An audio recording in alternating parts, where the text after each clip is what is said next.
اللهم أعوذ بك من مصيبة المشرق والمغرب اللهم أعوذ بك من مصيبة اليمين والشمال اللهم أعوذ بك من مصيبة اليمين والشمال اللهم أعوذ بك من مصيبة الرجال والنساء اللهم أعوذ بك من مصيبة يجوج ومجوج اللهم أعوذ بك من مصيبة الموت والقبر اللهم أعوذ بك من مصيبة الدنيا والمنكر اللهم أعوذ بك من مصيبة المنكر والنكير الحمد لله رب العالمين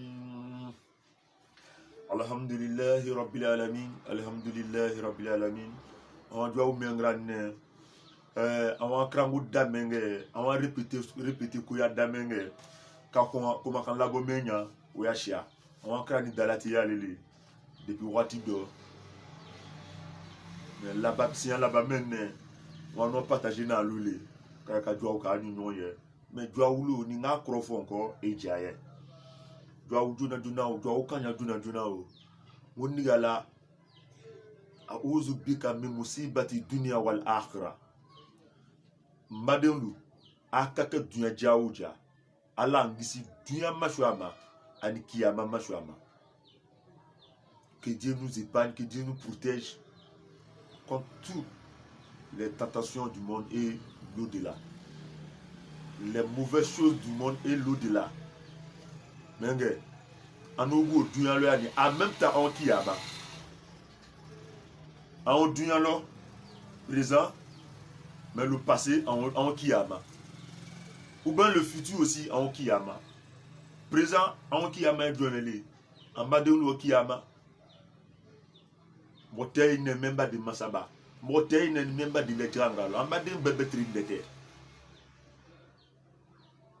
Trangam le gubolo. Et bas de doa salé. A tête chez bébé kao. Trangam le gubolo. Que tu reconnais ou pas. Il bas de doa a tête chez bébé ka. C'est vrai, il était à l'aller. Il t'aimerait qu'aller. Mais à la coquin que chez bébé menga. Il kao que yo do hejalo. Allez tellement zongula. Il bas de no do. Mais Dieu a le dernier mot, mais en doma, en doit encore pas d'imbe. Allah ngisi dunya mashwama, Allah ngisi kiyama mashwama. Pas parce qu'il y a masiba kiyama, on est doit au kiyama mashwama. En bas de le kiyama déjà, en doit encore lié. Allah ngisi kiyama mashwama. L'on brache au le ou eduche au le coup doit au dilamande. Allahumma a'udhu bika min musibati layli wa nahar. Badelu angwe kofla mene chewe an sulo an trilo su mashwawu tre mashwawu ala ngisama bo se wali menu kala wakati menu la lon balu brulo ko do lo afamu ando bolo bi ma famu ta wati lo tel que te ka fo wati lutimin no aujourd'hui avant 100 ans te ka fo modo nyana ko ando trilo dolu sulo en même temps un commun on fait ka fo ko je ba lu ku lalewi ando wuri lali na ka wuru sunolo ite ko fo dolu nyana lati mi no tete la mais nous on comprend ça aujourd'hui ando ta la wati o ni yo ki ka lu afanya na ko che ko afando ku bo ona ba bo do wati wasi ona ka nu ku la ando ta ki bo wati o wan wodo ki lo la afando ma ku le 17 chez nous lo nba che ko lo su ni trem mashwa ukwala ngisama badengu akaka dunya jawuja mashwa metrilo mashwa mesulo ala mbekisama tere kabo do e banansoro tere gbankoso o le be mashwa ali ala ngisama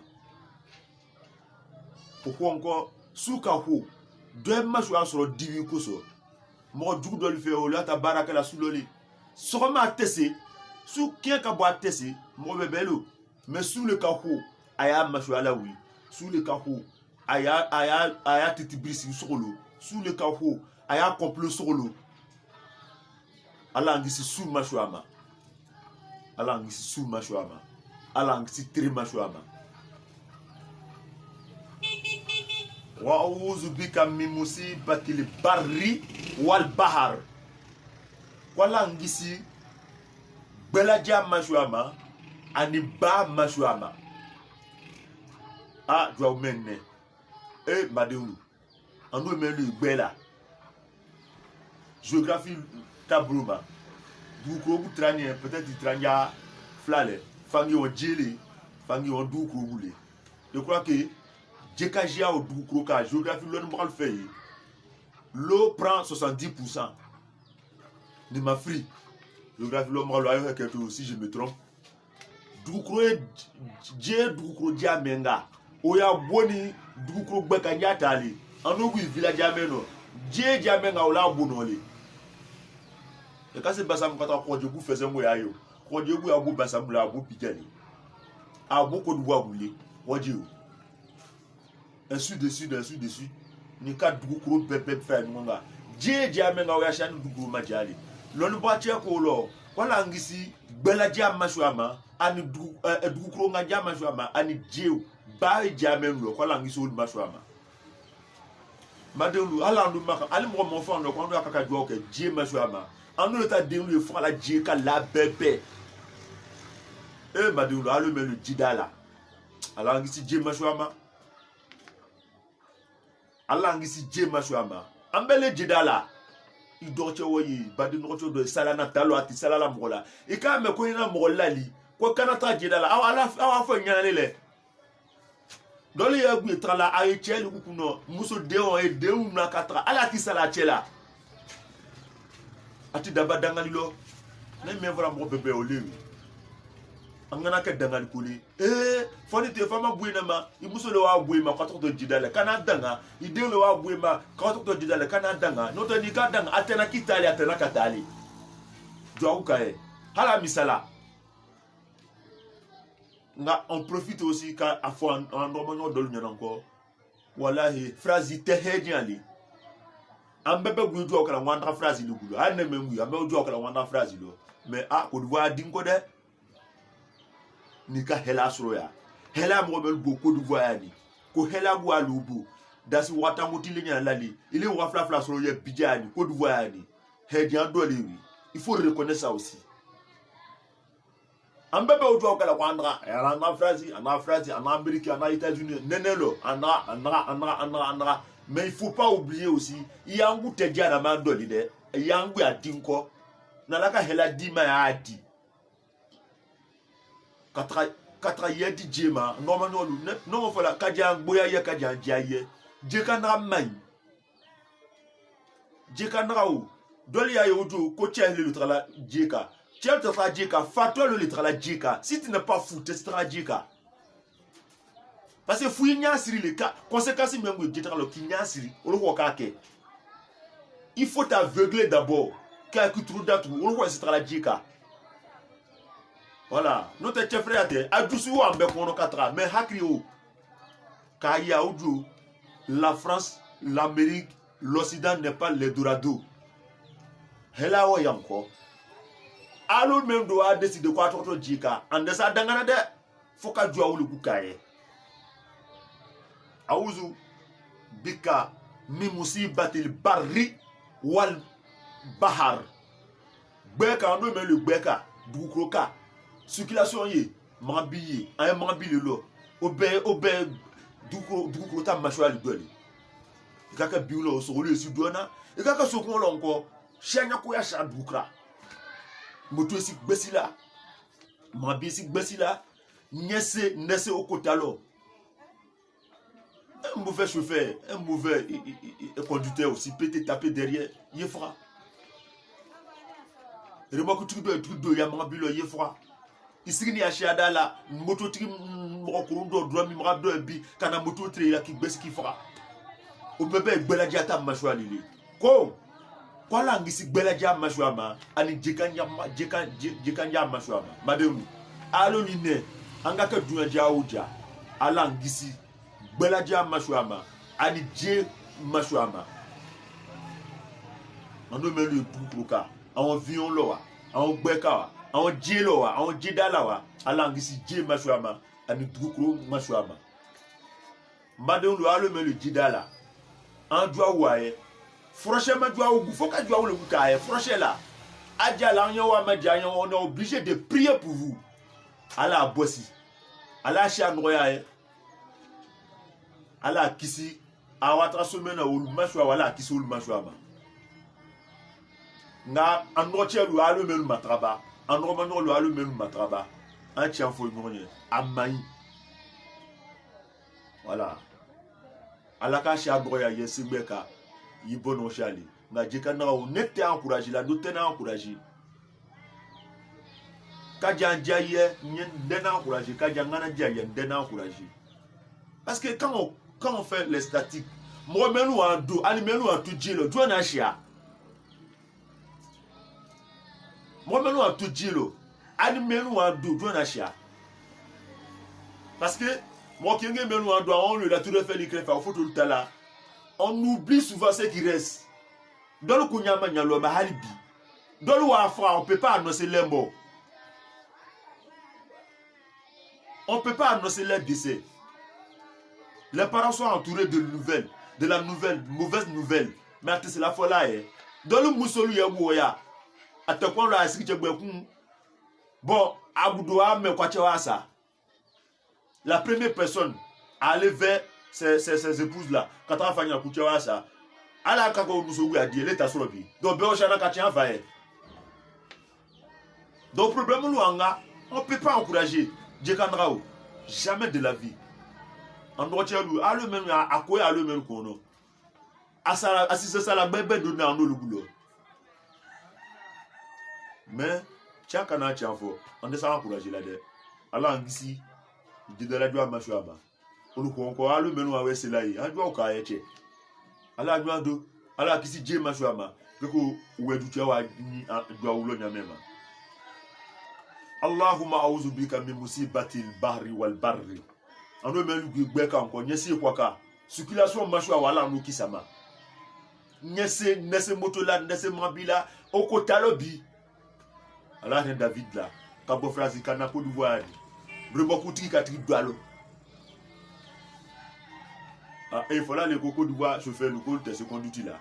Mais mon moment bo frazi en Amérique là où il y a un conduit il y a droit à respecter mais le motif que le wati doit aller le motif wati do non comme ça donc circulation machua à l'angisama on est obligé on est condamné de rentrer dans la voiture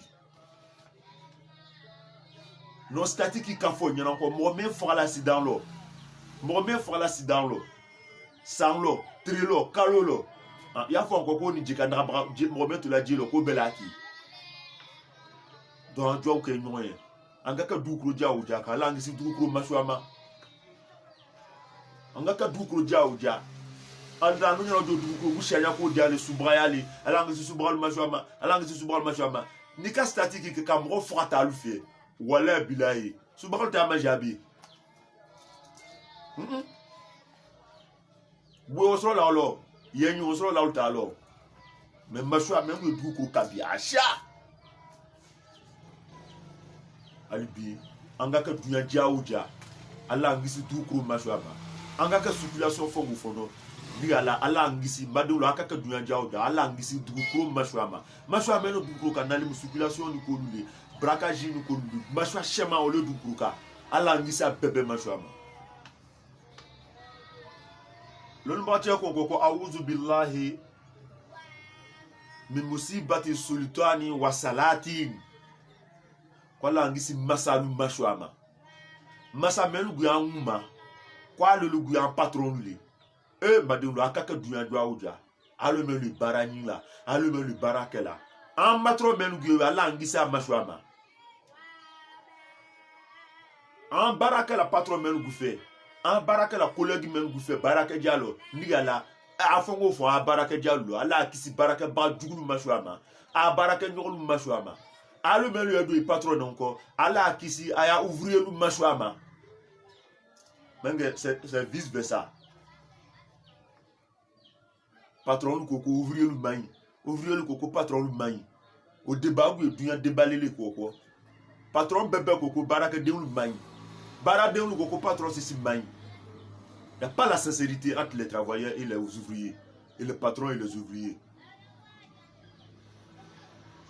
Dans ce cas, doit mengaye neta badin ya lulile alo me le patron ala kisi aya ouvrier lu mashwama a collègue lu mashwama ala kisi nko a patron lu mashwama et que la ministre le wa président même kuma ali kisa mashwaba et que la directeur le wa ya ministre ali kisa mashwaba et que la inspecteur le wa ya président ya patron ya baraka diallo ali kisa mashwaba made le bâti au folanya masa mesen lu kwala ngisi lu mashwaba masa baba lu kwala ngisi lu mashwaba mashwale masalula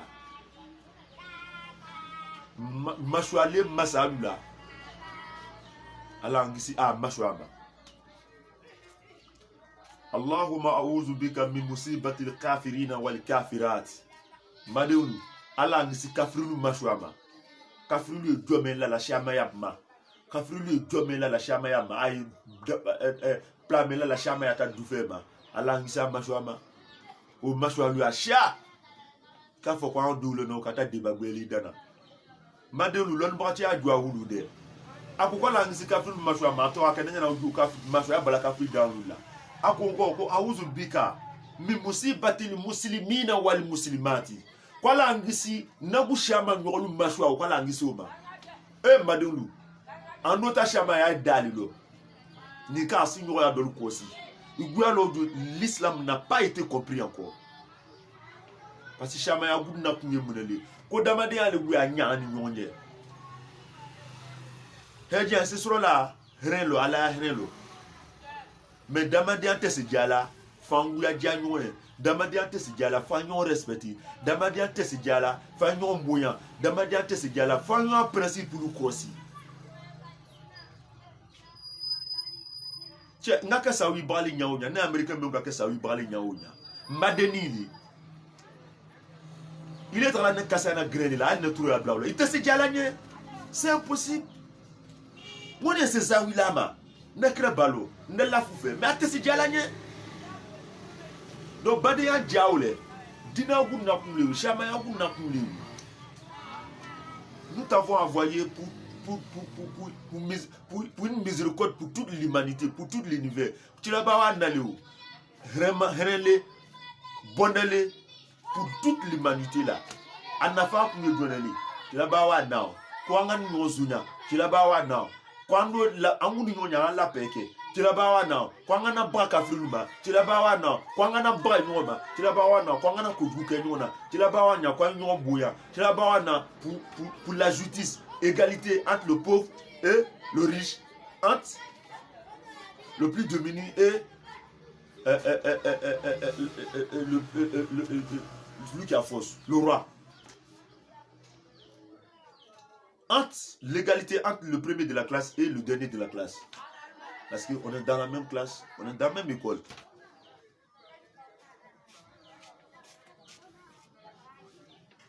Comme dit l'adage, le monde est une école, la vie est une école où on apprend toujours.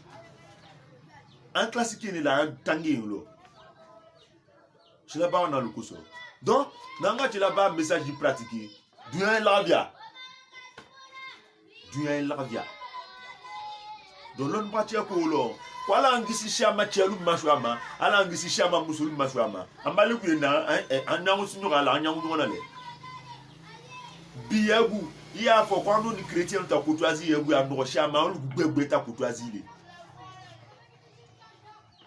Shidi luko, kosuna lutelale, sunamrol koko shidi lutelale, face au loup encore, l'imamouya crélou en veille, doukro crélou en veille, fabadea crélou en veille, à manignoyen. Ça dit, tu n'as pas le courage. Il est le moment où tu n'as pas le courage qu'à trapper le canal. Être en l'aise avec d'autres familles. Dans nos familles, dans nos sociétés, il était dans les. N'a pas fait pour créer oui, Boulan Mamina on a. A créé Bessifo Frasi. A créé Bessifo Arabie Saoudite. Faut Égypte. L'on n'est pas à côté, l'on couvre motalo. Halim Rokra Nunu. Il est très bel. Wallahi billahi. On a fait un créé le Kaoui en vert. Il est très le ballon, il est très mocrani nous, les intellectuels, les intelligents. Il est très bello. Chacun de nous mène la passion avant sa connaissance, avant son intelligence. Il est doué de science. L'on bralo, quoi abimisra. Fadi un credo kaouri, il est très c'est nous au boulot. Attends, comment bien fort. Le drogué, qui n'est même pas allé à l'école, tableau noir, oh quand même voilà grain là, il est trop même l'on braché d'abord. Anakata, anadoke, ani bengonga, ani fan. Donc, l'on braché ko lo. Wala ngisi shama lu mashwama, chama chelu mashwa wala ngisama, ala ngisi shama musul mashwama. Madolo akaka jauja, asinyo kafrulu, ala kisa mashwama, asinyo shama lu, ala kisa mashwama. Ajwa ukene yonko, ala mekisi, anasinyo lu mashwama. Amadenglu shamano amadenglu anoni meluge famille kine ala ngisi a mashwama non bache o lidwa o kelaka anu dwa o mengra dikanya lo ko anu memu ansufila la bebe an antonio a'udhu billahi min musibati al-mashriqi wal maghrib madewlu ñu dwa o mengala ye lon bache ko ndigala ngemenyi ni fe yangisi très bon mashwama ali très bon mashwama l'est sud l'ouest et le nord mashwa 4 coins du monde mashwa nena bo sano duguma yangisa mashwa bebema a'udhu bika min musibatil yamin washimal mashwa na bo ambube ko animo anyamro wala ngisi amashwama kwa ya kan lo ko kinumro sadi okuma ko jole kinika bro kiniye kala bro mena domiye kala bro mena ole bubieli wala dinia kane bubieli nyote brubre brujugu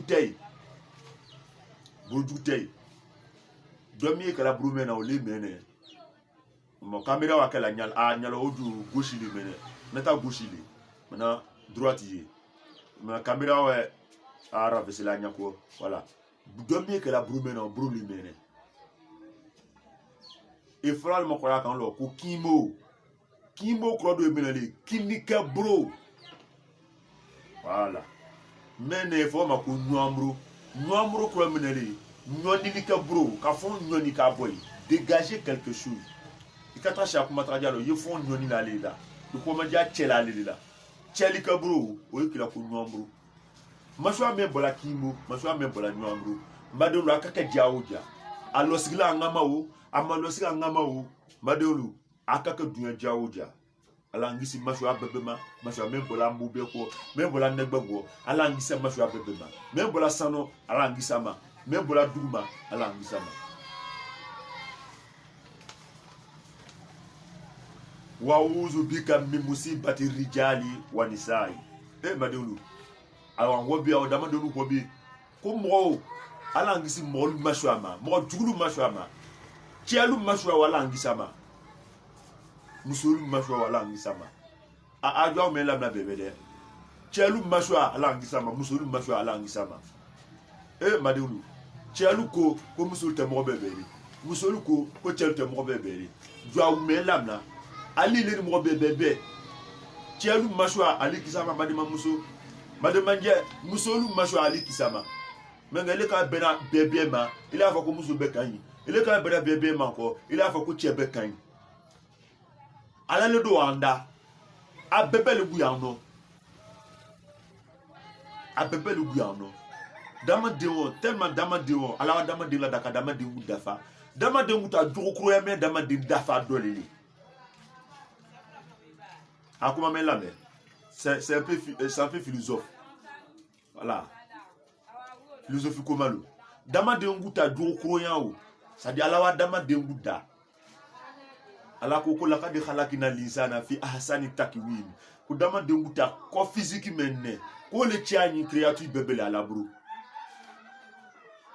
ala wa dama de nda joko mel ge dama de lo o dama de tianya na lu gudoli fanya fo ni frandu makadunya lo dunya teja ni jabandolu makadunya lo dunya teja ni mwafelu makadunya lo dunya teja mwafelu na fa ba l'hypocrite ceux qui trahissent les gens ceux qui dévoilent les secrets italo mo na fa o dunya la ojo na fa o lula ni complot do kaka ile kamane ya baraka dialo complot do kaka ile kamane ya sola isigi dialo ceux même qui sont dans le complot là Odo Yuri Kanafonia, monsieur, on a fait une réunion contre toi. Il faut fuir, hein, sinon on va aller te tuer aujourd'hui. Amel Guyene. Non, on m'a bébé, ni nous a fait ma collo. Il est froid, ouais, t'es froid. Ah, il sera ma bataille, il sera.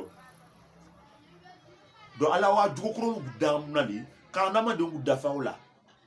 Donc, il est signé au Kakamene, il est salué au nom de la dalo. Voilà. Et si nous avons même moulé, il y a un olé. Quand on a trompé là, il qui bête là au cours de 4 ans, il y a trompé là, il y a un dolly. Comme nous sommes francs, ni qui bête nous le faire pour encore, et 4 ans, nous sommes il y a au sonalé. Donc, l'on bâtit quoi, le quoi l'anguissi tchèlou machouama, à l'anguissi moussolou machouama, madame moussolou. Allo même tourner à tchèlou brûlo, à la tchèlou changer, à la tchèlou changer. Ni même lui à moi à tena bé. Alors vous ça ka vous quoi dit mais il y a la vie à aimer non. Ah comment même. À tena bé ou. À tena bé faut il y a la vie à aimer non alors dit parce que on nous fait un frafina. Beaucoup y a beaucoup ma femme abada. Au lieu fou salé. Parce que fou de loi on fait, c'est pas la peine. Charia beaucoup ko fou de lui ça. Mais en dessous, il y a fou kana ça, de nous koso, il y a fou kana ça, de nous koso, il y a fou kana ça, de nous koso. Asa do afisa sabe aller. Mais toujours comment bébé le fort, comment bébé donne aller à la bekima. Tia utonona ala bekima, imuso utonona ala bekima che, ala so akunyola. Ole agbini fou salé. Mais à 4 ans, c'est non vrai diamant. À 4 ans, c'est hier froid diamant. Ouais, il y a un fou ça. Quand il froid, quand il y a froid, il doit quand même refroid encore. Quand il chame ce froid. Quand il refroid le boudé, il est quand même retourné. Il ne va pas demander. Tu as donné ta signore à Bréa. À la boue, il y a fait bouma, à Mouska, bon ta moussue, au gars, quel en colère. Moussue, au cas signore à Switchema. Tiago ya fa yela boma ka bue ka boto muso bro ngombe yi ka bue ayela boma muso jugo o kala encore lo bra tia ko lo ko langisi tielu mashwama langisi musulu mashwama mademalu akaka dunya jawuja ala kisi tielu mashwama ala kisi musulu mashwama musulu ala kisi tielu mashwama tielu ala kisi musulu mashwama do ka même musulu dunya bebete o il est ni mo mengu mo ya la nyolema ali kiso mashwa luguma i muso mashwa wali kisama i che mashwa wali kisama ala hela di nyoma ha me mengu ko bana ne mashwa una ala ne kisi aluta mashwa ma ala lo kisi neta mashwa ma mashwa do edo eli comment doit se ka boss nela ne il y a 1000 personnes qui me regardent comment doit se ka boss nela ne comment double Mashwalo, alo trabara ko kuma dugu matili. Nata mashwa do wi ala make jaki no. Ala kisi ne mashwa ma. Ala kisi ko, ala na kisi ko alu mashwa ma. Ala na fa di noma. Ala si jenya ala ngene tu. Le mbache ya kuma bwele oleka. Alo mbache kunko, Allahumma a'udhu bika min musibati yajuju wa majuju. Yajuju ni majuju. Ala dani fon dolje wi. Ni tubabulu kwa mako mangol ala ngisi ulu mashwama Allahumma a'udhu bika min musibati al-maut wal qabr kula ba mene madunu ambe na fra alo fongo fon fela na ambe na fra la do ala ngisi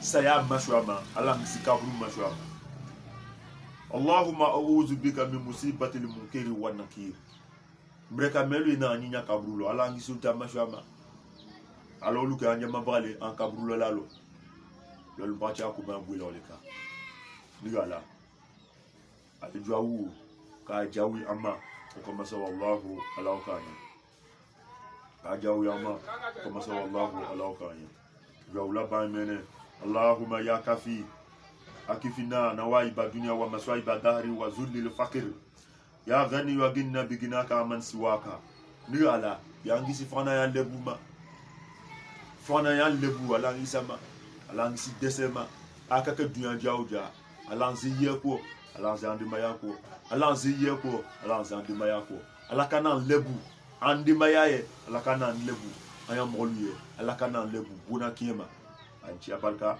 anzuvila Allahumma a'udhu bika اللهم أعوذ بك اللهم أعوذ بك اللهم أعوذ بك اللهم أعوذ بك اللهم أعوذ بك الله لا إله إلا هو الحي القيوم لا تأخذه سنة ولا نوم له ما في السماوات وما في الأرض من ذا الذي يشفع عنده إلا بإذنه يعلم ما بين أيديهم وما خلفهم ولا يحيطون بشيء من علمه إلا بما شاء وسع كرسيه السماوات والأرض ولا يؤوده حفظهما وهو العلي العظيم.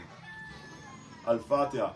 بسم الله الرحمن الرحيم الحمد لله رب العالمين الرحمن الرحيم مالك يوم الدين إياك نعبد وإياك نستعين اهدنا صراط المستقيم صراط الذين أنعمت عليهم غير المغضوب عليهم ولا الضالين آمين.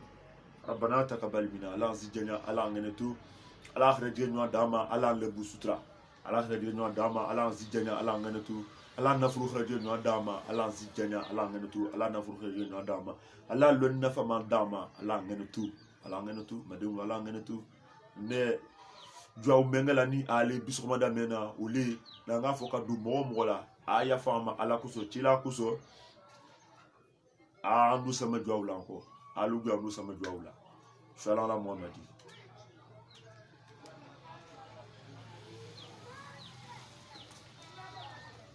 Ana kuli keni betile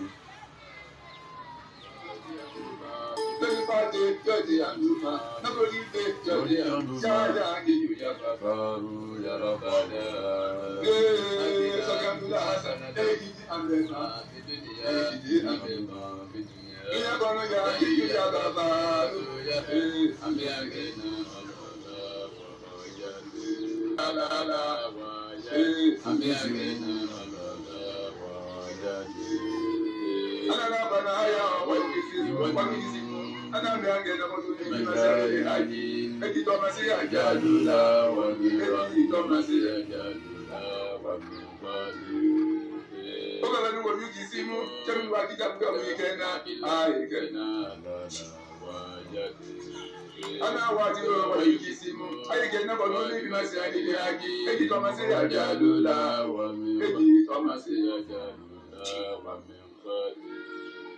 ana wati wa inaje alira baka sinarelo ara wele kakanke biondu kitaba makamatu wele kakanke biondu kitaba makamatu mina sababi ke ayama makamatu Nisabena neya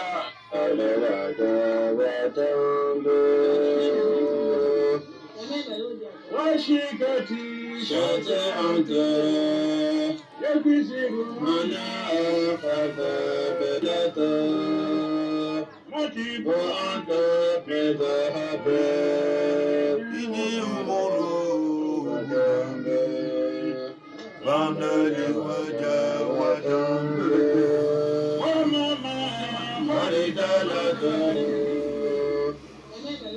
Washikati Shasi'ata Yakisiru Mani Akabe Ini Ulu Budambe Bandali Waja Watambe Washikati Shasi'ata Yakisiru Mani Akabe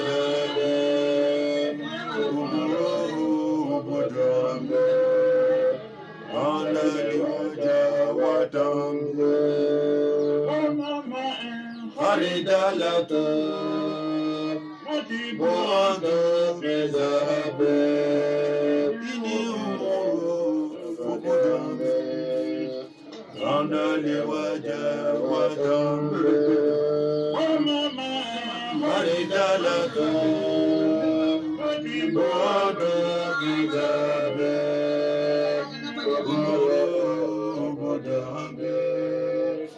Andali Waja Watambe Mojedatu Radekali Amrobe Umudu Ambe Andali Waja Watambe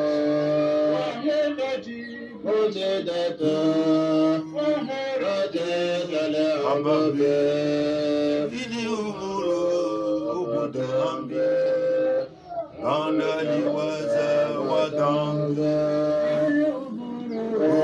أبدان عندي وزا ودان إني أمور أبدان عندي وزا ودان.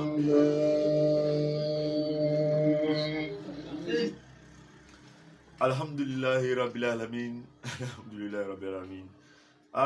Ben bralu kuma shemange poeti lu arabu poeti babalu.